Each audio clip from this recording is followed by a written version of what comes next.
two, three.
Testing one, two, three.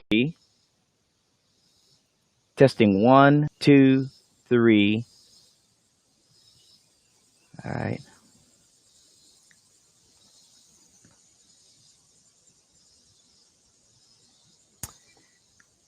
Audio not working, even though all is set up. Oh, there we go. Now it's working.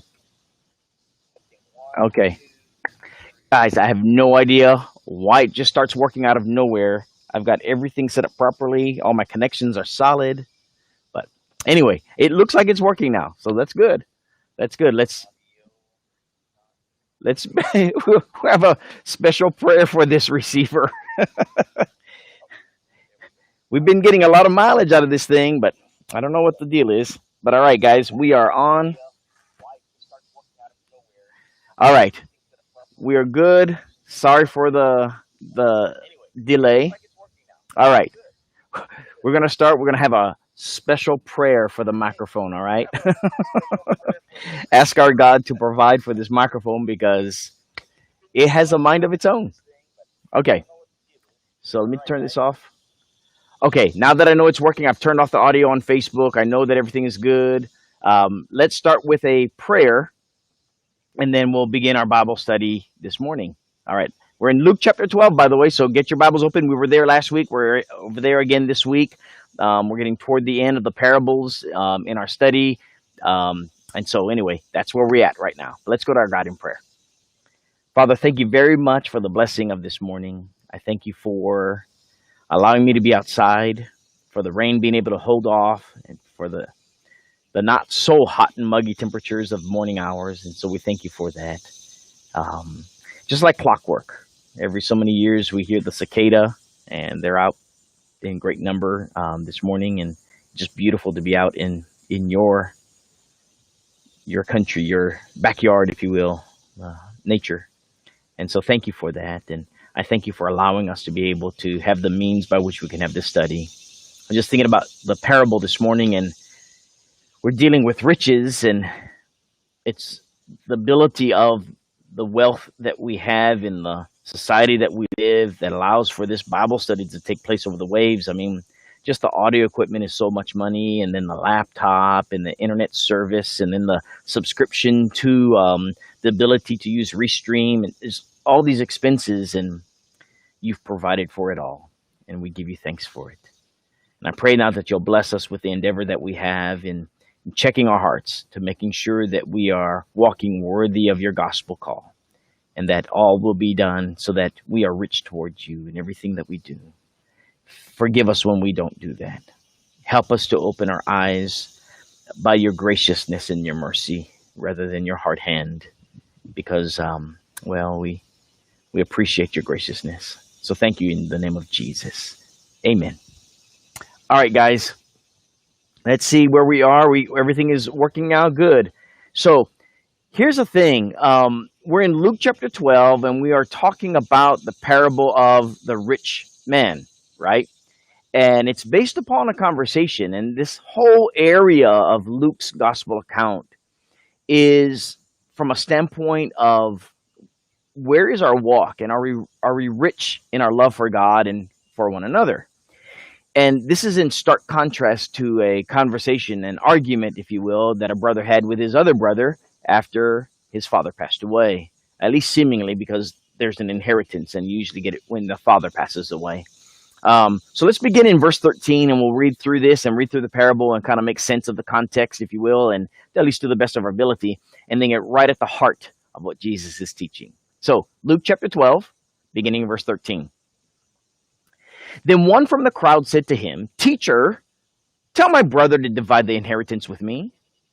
But he, that is Jesus, said to him, "Man, who made you an arbiter over you? Or who made me, a judge or an arbiter over you?"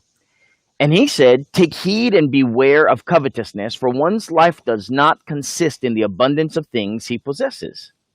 Then he spoke a parable to them, saying, "The ground of a certain rich man yielded plentifully, and he thought within himself, saying, 'What shall I do, since I have no room to store my crops?' So he said, 'I will do this. I will pull down my barns and build greater, and there I will store all my crops and my goods. And I will say to my soul, Soul, you have many goods laid up for many years. Take ease, eat, drink, be merry.' But God said to him, 'Fool, this night your soul will be required of you. Then who will those things be which you have provided?' So is he who lays up treasure for himself and is not rich toward God." All right. Well, just as an add-on, if you will, Luke continues on with this theme and basically gives the solution to the way we live life. And that was that we trust in our God for our daily sustenance, right? I think this parable is difficult for us in this country, and for others in industrialized countries to comprehend. I think because of the bubble that we live in, we compare ourselves to ourselves, and we have difficulty understanding what riches are truly like. Think about it. There are many people in this world that would love to have a fraction of what you and I have. Okay? Before we actually have to look at this parable, we have to understand where we are in the grand scheme, not just here in this country, but throughout the world. So let's think about it. The average person in the world does not have a toilet. The most fundamental thing in our country is that wherever you live, whether in an apartment or whether in a home, whether you rent or own, is we have the luxury of a toilet. Think about it. From what I was studying and learning, many places in the world, a majority of places in the world, they share a public toilet. And here we are. We not only have one, we have two in our house. And in our house, for at least the standard in this country, until our girls got married, that is, we had 9 in our household with 2 toilets. And we thought, oh my goodness, at times, especially when you have teenage girls and you have a wife and everyone's getting ready for church, that's a lot of toiletry business going on as far as using the bathroom, the sinks, makeup, all those kinds of things, right? And so that's luxury. And we're talking about toilet, not a bathroom yet, let alone. So you've got, from that standpoint, my understanding is that the poverty line in our country is somewhere around the 30,000 mark. Um, and the average, the median income, I believe, is well over $60,000 in this country. Um, and if you look at the mean, it's higher, right? But the median, I think, is over 60,000. Well, at $30,000, my understanding is that's 7 times more on average than what you pay for, and how you live life in other parts of the world on average. And we might say, well, but everything's more expensive here, cost of living, so on and so forth. And that's true. There's a level of cost of living to play into where you live and what have you. But the reality is, if you were to take the average person around the world and look at your house, much larger. I think the average house in this country is in anywhere from 22 to 2,400 square foot. I think after the recession, it went down a little bit, but 2,400 square foot for an average home. I remember when growing up, grandma's house was 670 something square foot. Right? At least on Zillow, that's what it showed up as. 670 square foot with 3 children, mom and dad, so 5 people in that size house. Today, you can fit 4 of those houses. And yet, if you were to go to various places in London and what have you, the average home is somewhere around 500 square foot, right? There's places that may be larger. I think Australia is the only place larger than the United States as far as homes. You go to China, Japan, I think is less than 1,000 square feet, right? You go to other these places, they're less than 500 square feet. I've been to homes that were 200-300 square foot for the entire family. Some homes that were about 50 or 60 square foot, and that was for a family of many children. So again, we just have it so good here. The fact that we have internet and have it, generally speaking, very reliably, right? That's absolutely amazing to me. And so we have this ability to communicate. We have a country in which we have many jobs, not all, but a lot of jobs in our country that offer retirement and offer a health care package, things that we have come to expect when we have certain kind of jobs. Many places around the world don't have health insurance. They live until they don't. There's no way to care for them because they don't have the financial means. That's perspective. That's a lot of wealth that we have. You know, when I get into my own self and think about my past and what have you, and think, well, you know what we don't have? We still had a lot. A ton, actually, when I look at it from a world lens view and not just a where we used to live view, and what the average was for there and all that. So as I've grown to understand just where God is showing me, you know, where we are in life, it's humbling because we have so much. And so I wanted to share that on the front side, because when we get back to this parable, sometimes when we look at this parable, we have a mindset of what is wealth and what is riches in our country. And we look at ourselves saying, well, I'm not rich. You know, I only live in a 1,000 or 1,500 or 2,000 square foot home. You know, and the others in my church family, the others in my community, the others in my county, they live in much bigger homes, right? $1 million homes. And if not in $1 million homes, they could if they wanted to. And we compare ourselves with ourselves. The thing is, we're all rich, right? When I go back to other places around the world that do not have running water, that do not have easy access to electricity or the abundance of electricity, right? I've been in hotels where you're glad to have electricity. And so again, perspective, right? Perception of what we have. And so is the glass half full? Absolutely. Whether we realize it or not, the rest of the world looks at us and other countries, not just us, but other countries as being extremely wealthy. So come now to the parable. Luke chapter 12, verse 13, Here is someone from the crowd, and he's shouting out, "Teacher, teacher, tell my brother to divide the inheritance with me."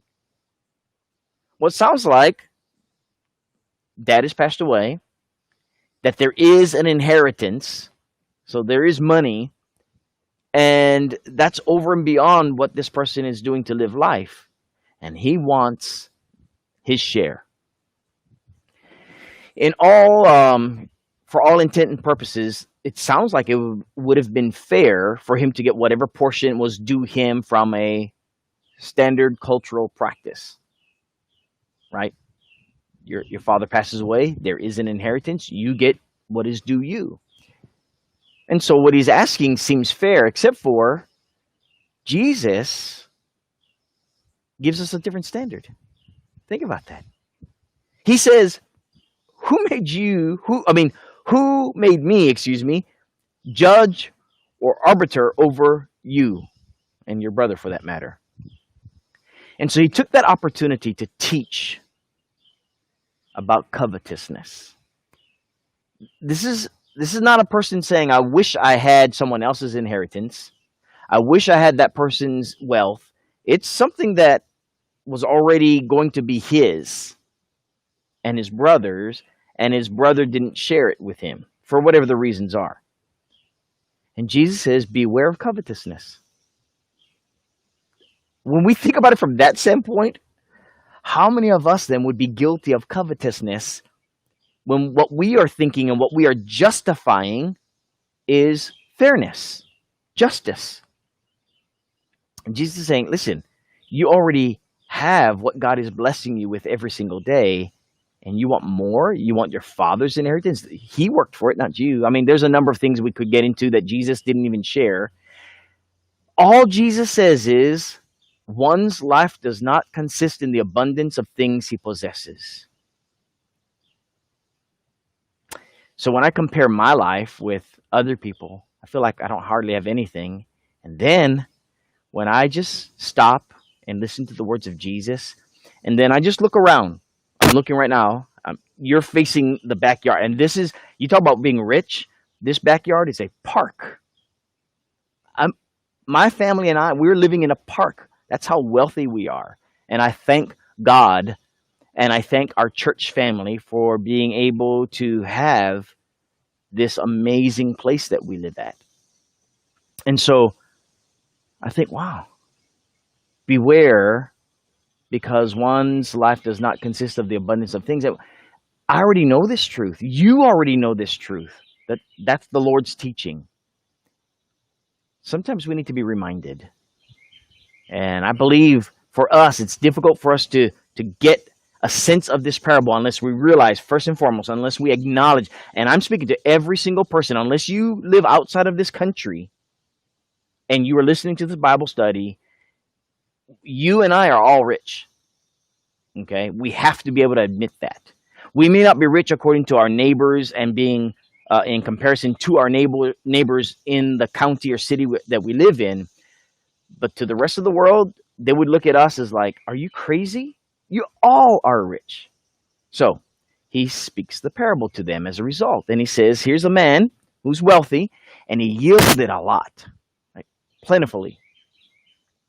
And he's thinking with himself, kind of like, not unlike our retirement. We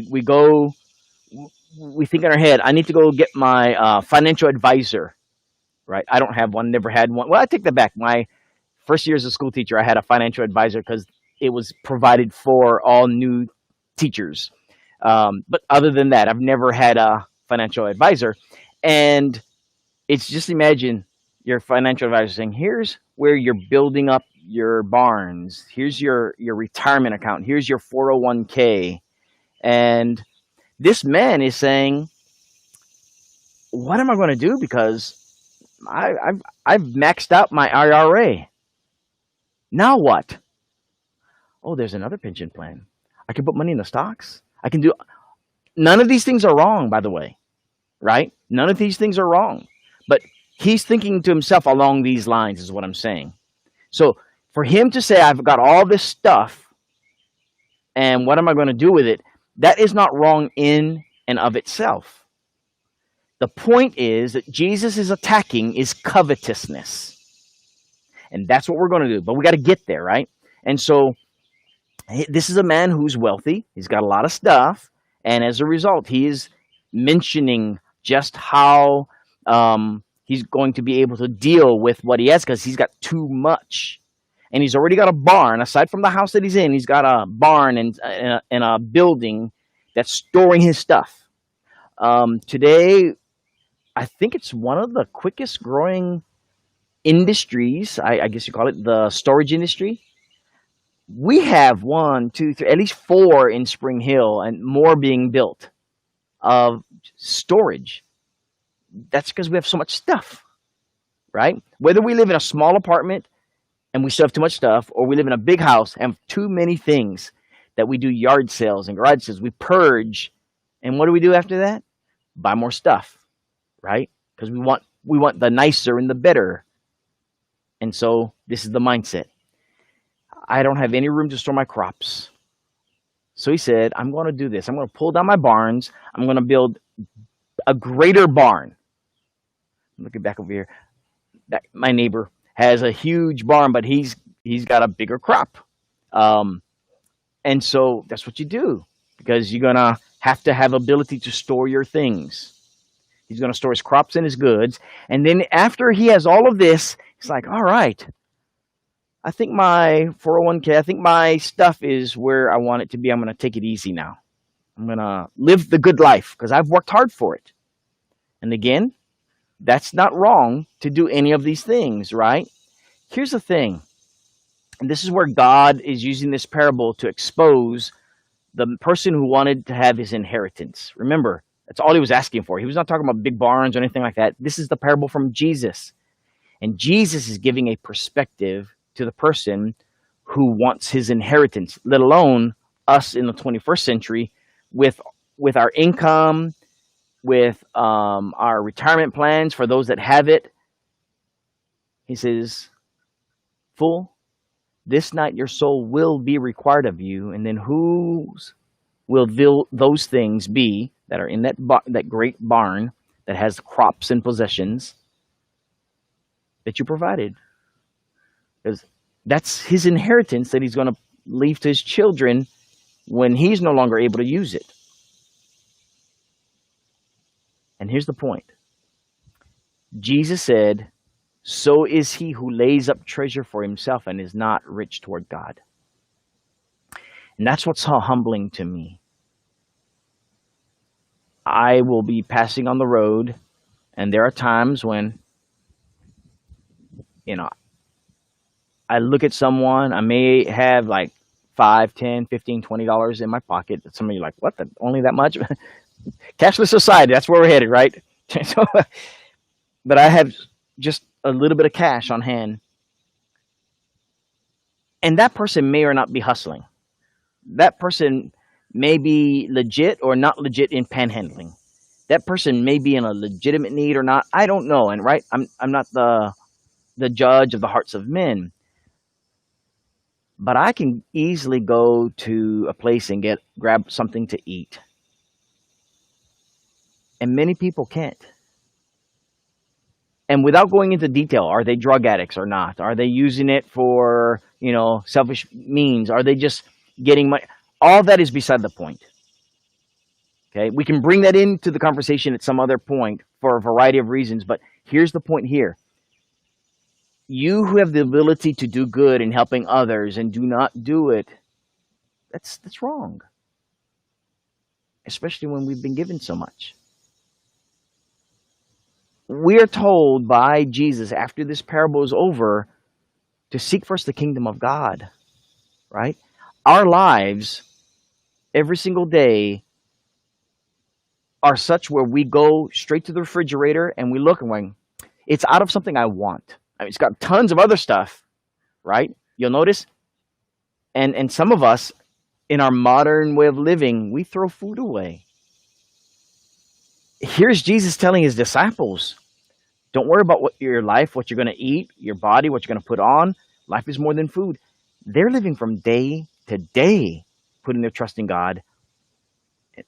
Whereas we have food in not just a refrigerator, we've got two refrigerators, we've got two freezers. It's humbling, is what I'm saying. Consider the ravens, those blackbirds. I'm hearing one right now.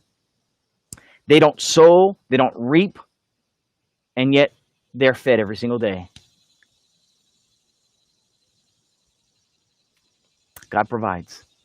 It's something that tells me how much I needed this particular lesson, and how much I need to go back to the point of the parable and the message that Jesus was giving to not only this person who wants his inheritance, but to his disciples who would be listening in.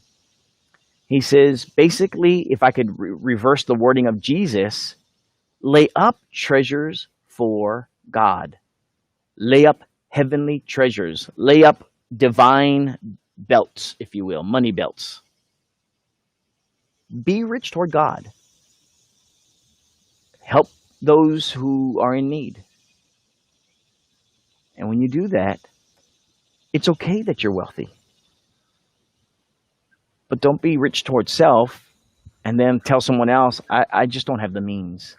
And justify why we don't have the means, when maybe going to the store and buying some groceries, or providing for them in whatever capacity that is a need, can be of help to someone's life.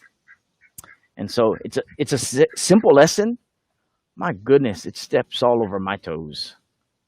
And I'm hoping that we get to see this passage for what it's worth. I hope that this morning, this very short parable, very short lesson, will help us to see, count your blessings. You have a home, you have a roof over your head. When the storms come, we're protected, right? We're not having to take shelter because we live in a tent that's unprotected by the elements, that leaks when it's the heavy downpour. And we've got homes with walls and ceilings and insulation. We've got electricity. We've got comforts. We have so many things to count our blessings of how rich, how wealthy we are. And so let's use it to the glory of God. Listen, I'm glad that you're here. Sorry for the audio problems that we're having. We can watch later. Martha, is it not working? Oh, good. Okay, it is working. Okay. Yeah. So I'm glad you guys are here. I want you to really pay attention to how you're using what God has blessed you with. Use it for his glory. Use it to bless your neighbors and those who maybe are your enemies, that might one day, because of the love that you share with them, which is a divine love, show just how rich you are toward God, and that they want to be part of this kingdom too. Anyway, that's the lesson for this morning. Again, apologize for the audio not working on the front side, but God bless you all, and look forward to seeing you Sunday. Like, audio, please work.